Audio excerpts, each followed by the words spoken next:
Donc ici, on va continuer sur l'unité 1. Donc vous écrivez unité 1, leçon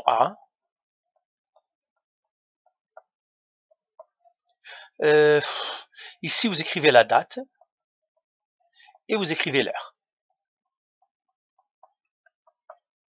Donc ici, on va parler des changements du système climatique. Donc on va parler du climat, le climat.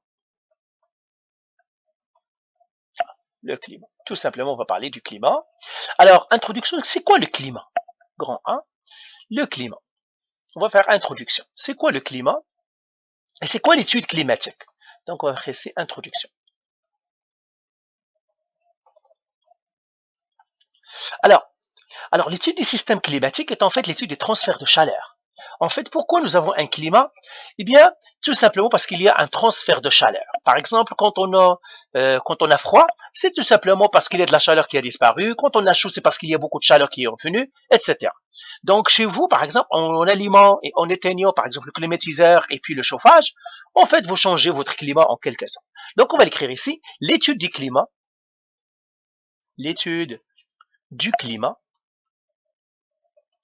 et l'étude du transfert de chaleur et l'étude des transferts de chaleur. Des transferts de chaleur.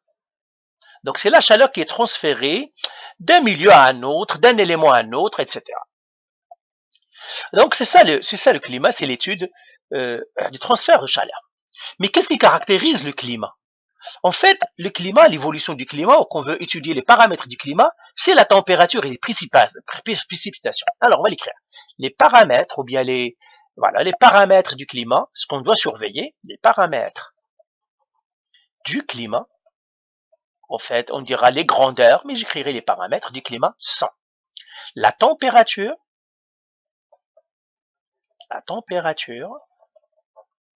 et les précipitations. Les précipitations. C'est quoi les précipitations? En fait, c'est la neige et la pluie. Neige et pluie. Et pluie, c'est ce qu'on appelle les précipitations. Donc, la neige et les pluies. Alors maintenant, ça c'est les paramètres, mais qu'est-ce que ça veut dire le climat? Quelle est la différence entre le climat et la météorologie? On va dire, c'est quoi la différence entre les deux? On va écrire ici, c'est quoi le climat? Ou bien définition du climat. Définition. Qu'est-ce que ça veut dire le climat? Définition du climat. Ok. Alors, l'évolution du climat, en fait, c'est-à-dire, le climat, en fait, c'est quoi? C'est l'évolution de la température et des précipitations pour une région sur une longue période. Ok, on va l'écrire. Le climat, c'est ça ce qu'on appelle le climat, et l'évolution de la température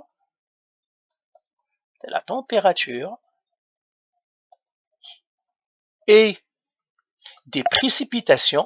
On a dit que ça veut dire les précipitations, c'est la neige et puis la pluie. Les précipitations dans une région. Les précipitations.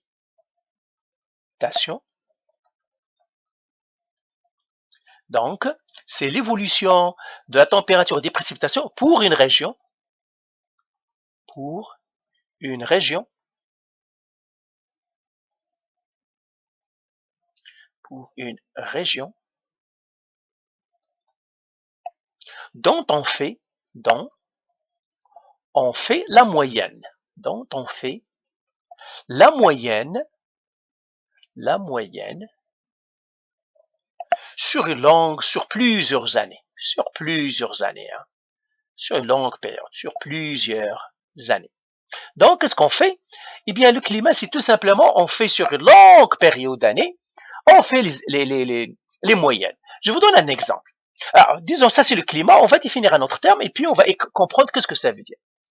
Maintenant, qu'est-ce que ça veut dire la météorologie? Ce que vous regardez à la télé quand on vous dit demain il y aura la pluie, il y aura ceci, il y aura le soleil, il y aura ça, c'est la météorologie. C'est quoi la météorologie? La météorologie, ce qu'on a dit la météo, on fait la météo. La météorologie, OK? Sont la météorologie, euh, la météorologie et l'évolution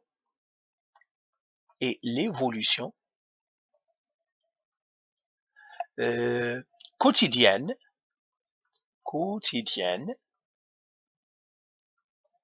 de la température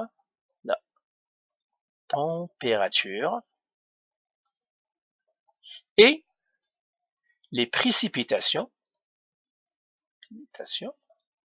localement, c'est-à-dire les précipitations sur une région, les précipitations dans une région. Alors, quelle est la différence entre les deux dans une région?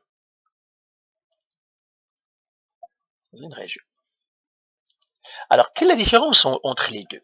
Alors, regardez par exemple. On va prendre un exemple pour comprendre quelle est la différence entre le climat et la météo. On prendra un exemple. Alors, je vous dis par exemple l'année prochaine, en 2019, en décembre, est-ce qu'il y aura la neige? OK, donc question par exemple, en décembre, dans le mois de décembre, y aura-t-il la neige au Canada? Y aura-t-il la neige au Canada par exemple? Eh bien, vous allez me dire, ah oui, oui, il y aura la neige en décembre. Pourquoi? Parce que ça, c'est le climat. Parce qu'on sait qu'au Canada, l'hiver est difficile, il y a toujours la neige. Et c'est ça le climat. Le climat prévoit que en hiver, on aura de la neige. Donc, le climat, si je pose la question au climat, donc le climat me dit que oui. Pourquoi? Parce qu'en général, on sait qu'il y aura toujours la neige en décembre. Peut-être qu'il y a des exceptions, une ou deux, mais en général, je sais qu'en décembre, je dois me prêter, je dois acheter mon manteau, je dois préparer l'hiver, je dois acheter les balais et tout, et puis je dois me préparer à déneiger ma porte. Donc, c'est ça le climat. Maintenant, l'autre question. D'accord? Le 14 décembre,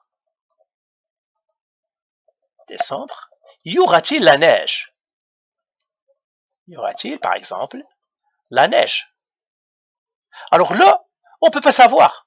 Si je dis une journée précise, je ne peux pas savoir est-ce qu'il y aura la neige. Le 14, peut-être qu'il y aura de la neige, peut-être que non.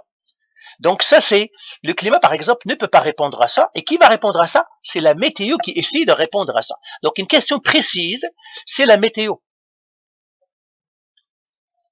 Donc c'est la météo qui va me dire est-ce qu'il y aura par exemple le 14. C'est pour cela que la météo a de la misère c'est-à-dire à prévoir plus qu'une journée, plus que quelques heures.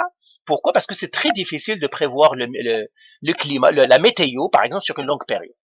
Donc, par exemple, si je regarde demain, est-ce qu'il y aura soleil ou il y aura neige? Eh bien, la météo pourrait me dire, avec des pourcentages, avec des probabilités. Mais si je dis à la météo, est-ce que, par exemple, on sera par exemple en avril, le 30 avril, est-ce qu'il y aura la neige, est-ce qu'il y aura soleil, quelle est la température?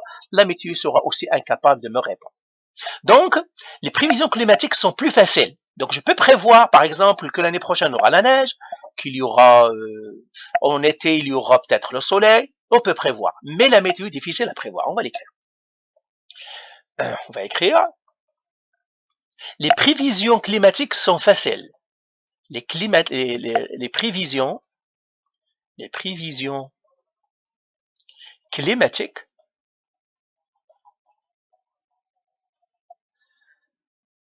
sont plus faciles sont plus faciles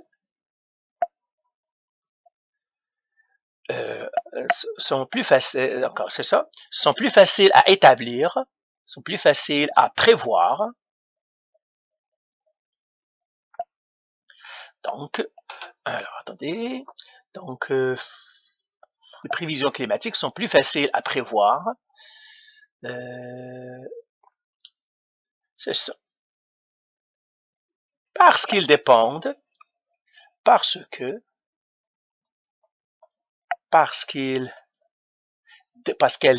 les prévisions, parce qu'elles dépendent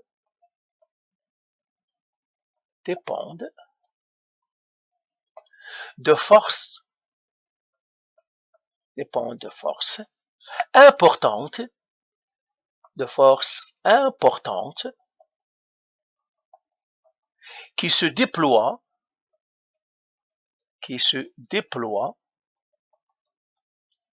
sur de grandes surfaces,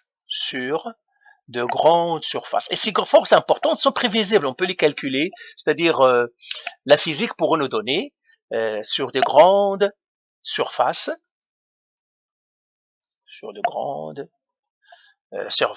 et qui sont donc prévisibles, et que ces forces sont alors prévisibles. On peut prévoir ces forces, sont alors prévisibles. C'est pour cela qu'on peut prévoir le climat, mais on ne peut pas prévoir le temps. OK?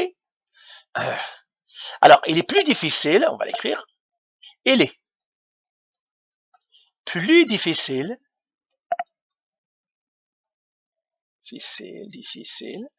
de prévoir le temps, c'est ce qu'on appelle le temps, la météo, prévoir le temps,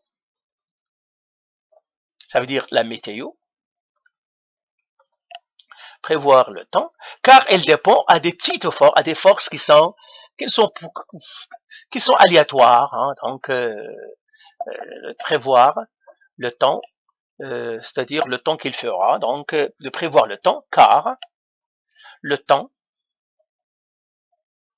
dépend de forces et de paramètres aléatoires.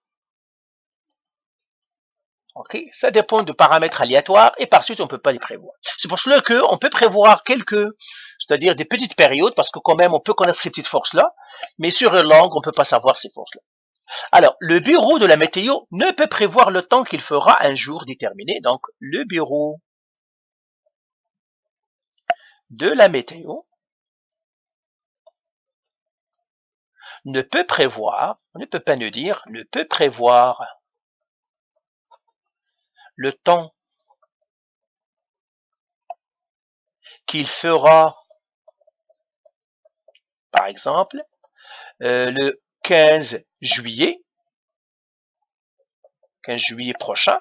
Par exemple, on va dire à la météo, est-ce que vous nous dire quel est le temps, la température, quelle sera la température, quelle sera la vitesse du vent, quelle sera par exemple les précipitations, est-ce qu'il y aura de la pluie, de la neige, le prochain, il ne peut pas nous dire. Mais, il peut prévoir, mais on peut dire, et ça c'est le climat, on peut prévoir qu'il y aura l'été, que ce sera effectivement, mais on peut prévoir, mais il peut prévoir, alors je vais continuer ici, qu'il sera effectivement l'été. Effectivement l'été. Et toi aussi tu le prévois, parce que je suis sûr que quand en juillet, tu vas pas acheter, tu es déjà en train d'acheter, c'est-à-dire les vêtements d'été. Ok? Pourquoi? Parce que tu dis le 14 juillet, il y aura soleil, même s'il y a un peu de pluie, un peu froid, mais en général, ça passera peut-être quelques heures ou même quelques minutes et c'est tout. Donc, c'est ça les climats. Donc, la différence entre le climat, on peut le prévoir, il dépend de forces, de grandes forces, qu'on peut savoir, qu'on peut connaître, qu'on peut déterminer. La météo, non, dépend de forces aléatoires, de paramètres aléatoires, on peut pas les cerner. On peut cerner les paramètres à court terme, mais pas sur une longue période, on peut pas savoir qu'est-ce qui se passe. Donc voilà, qu'est-ce que ça veut dire la météo et que ça veut dire le climat. Maintenant, on a fait l'introduction, on a compris que ça veut dire la météo, on a compris que ça veut dire le climat, et on a dit que, en fait, les paramètres les plus importants, le climat, l'étude climatique, c'est le transfert de chaleur.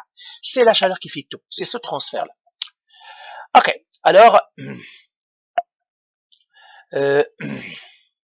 voilà, les composantes du climat maintenant. Grand 2. Alors, les composantes du climat. Le climat dépend de quelles composantes. On sait que le climat, c'est le transfert de chaleur, mais qu'est-ce qui détermine ça?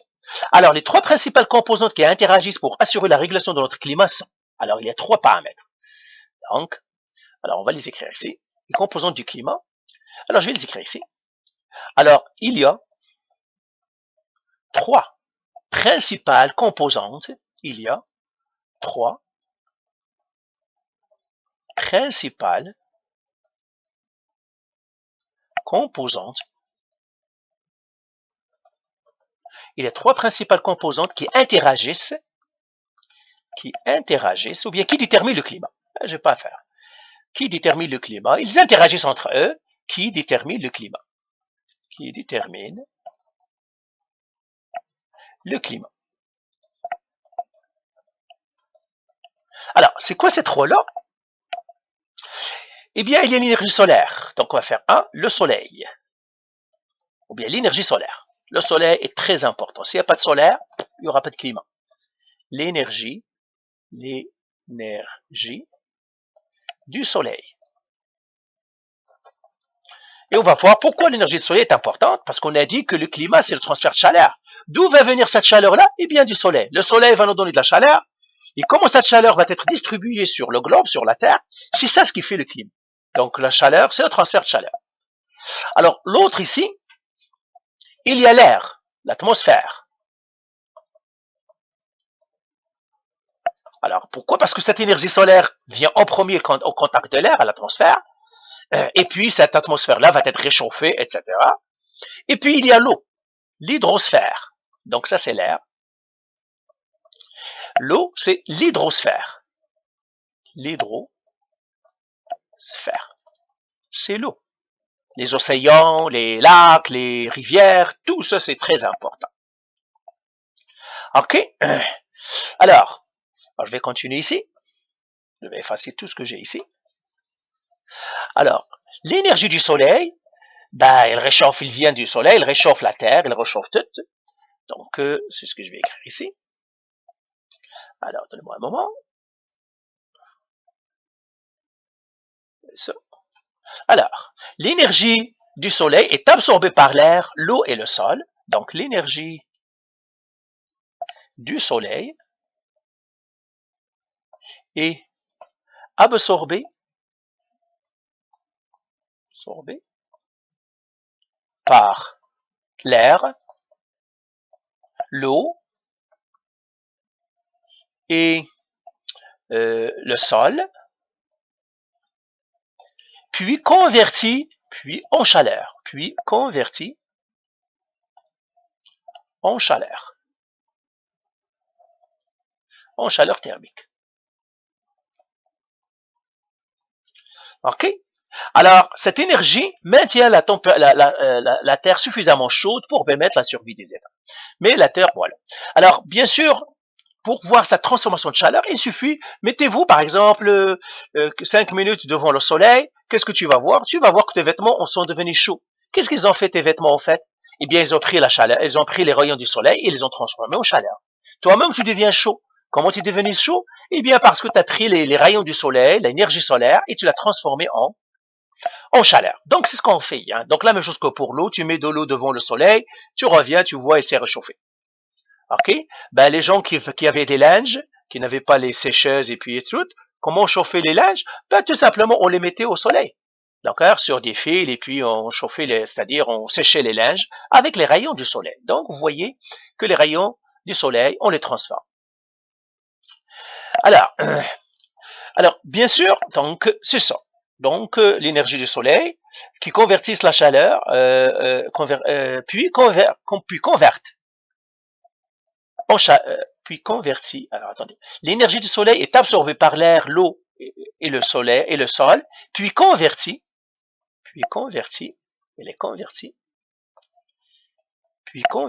en chaleur thermique.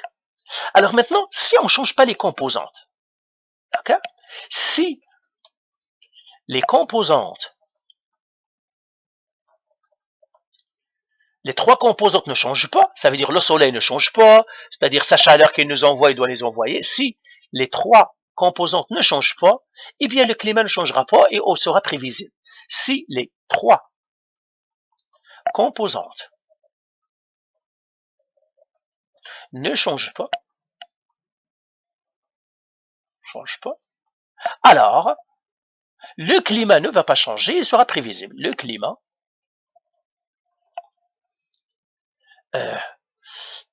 restera intact, ça veut dire ne changera pas, restera intact, et elle sera prévisible. Et elle sera le climat, et elle sera assez prévisible. On va savoir assez prévisible. Pourquoi on doit prévoir les climats? Eh bien, tout simplement, par exemple, pour les agriculteurs. L'agriculture, il doit savoir le climat. Est-ce qu'il y aura un bon été? Est-ce qu'il y aura un bon hiver? S'il sait qu'il n'y aura pas un bon été, il y aura une sécheresse. Par exemple, il sait qu'il n'y aura pas un bon hiver, une sécheresse, eh bien, il ne va pas cultiver parce qu'il sait qu'il va perdre son argent. Ok? La même chose, s'il sait qu'il n'y aura pas un bon été, ben, la même chose, il aura des difficultés à, etc. Donc, c'est pour cela qu'on doit prévenir c'est-à-dire, le climat, c'est-à-dire le restaurant. Maintenant, quelles sont les composantes? On va les parler ici. Les composantes, on a dit le soleil. Alors, le soleil, est-ce qu'il va changer? Non. Ben, il pourra changer, mais sur des milliards et milliards d'années. Donc, le soleil, on va dire qu'il ne changera pas rapidement à l'autre. Qu'est-ce qu'on a? On a l'air, ou bien l'atmosphère. Est-ce que l'atmosphère peut changer? Eh bien oui, c'est ça le problème. Atmosphère. Alors, comment on peut changer l'atmosphère, l'air? Eh bien, avec la pollution. L'atmosphère avec la pollution, et puis les gaz à effet de serre, donc c'est pour cela qu'on va en parler. Ah, avec la pollution, on peut changer. L'eau, est-ce qu'on peut le changer? Pas beaucoup, parce que l'eau, par exemple, les océans, c'est 70%, donc l'hydrosphère, à moins que tout ce qu'on peut faire à l'eau, on le pollue, on tue les poissons, c'est vraiment triste ce qui se passe, mais on peut pas faire beaucoup de choses pour. Mais alors, le gros problème pour le climat, c'est l'atmosphère. Et c'est ce qu'on verra dans les leçons des gaz à effet de serre, qu'est-ce qu'ils font au climat, les changements climatiques. C'est parce que la composante atmosphère on est en train de la saturer, on est en train de la détruire. C'est pour cela que les climats vont changer, parce qu'on est en train de changer un des 3 paramètres. Si on laisse les 3 paramètres, pas de problème, on n'aura pas de problème. Alors, donc, nous pouvons ainsi déterminer à quel endroit, voilà, c'est ça. Alors, si le climat ne change pas, on va écrire quelques phrases ici. Si le climat ne change pas, donc on va avoir les avantages si le climat ne change pas. Si on peut prévoir le climat. Alors, on va l'écrire ici. Si le climat ne change pas, alors, qu'est-ce qui va se passer alors? Nous pouvons déterminer à quel endroit, dans quel endroit semer les récoltes. On peut déterminer les régions où semer les récoltes. Les récoltes. On pourrait savoir où construire les villes. On peut savoir où faut-il construire des villes. Faut-il construire des villes. Où on peut faire des industries, où on peut ériger des industries. Ériger des industries. Etc. Diriger l'écoulement de l'eau. Diriger où on doit diriger l'écoulement de l'eau. Diriger où on doit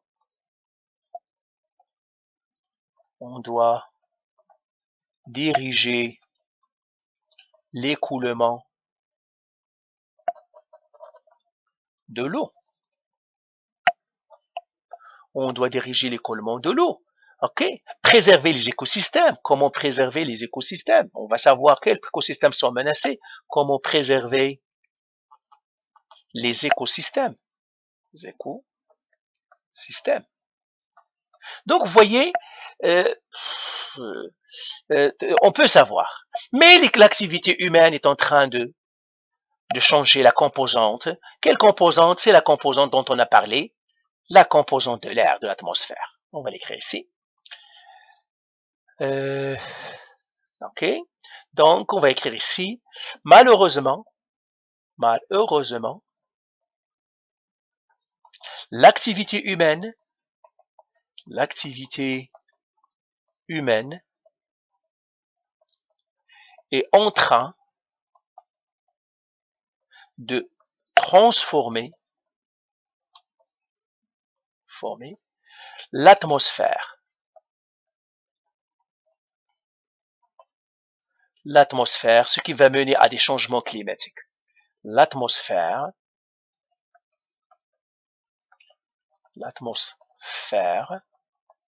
qui va inévitablement mener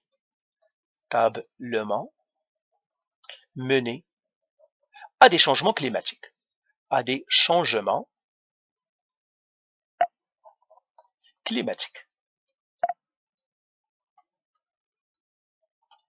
Donc, à transformer les composés de ce système, ce qui a entraîné des conséquences graves. Très bien. Ok, alors, donc, on a parlé ici des changements climatiques. Alors, on va arrêter ici cette vidéo-là. On a défini que ça veut dire le climat. Qu'est-ce que ça veut dire le temps? Quelles sont les composantes du climat? On a dit c'est le soleil, l'atmosphère, et puis l'hydrosphère. Alors, dans la vidéo qui va s'en suivre, on va parler un petit peu de l'énergie solaire et puis de l'atmosphère. OK? Etc. D'accord? OK. Donc, on arrête celle-là pour ne pas alourdir la vidéo, pour ne pas l'allonger pour rien. Voilà. Bye.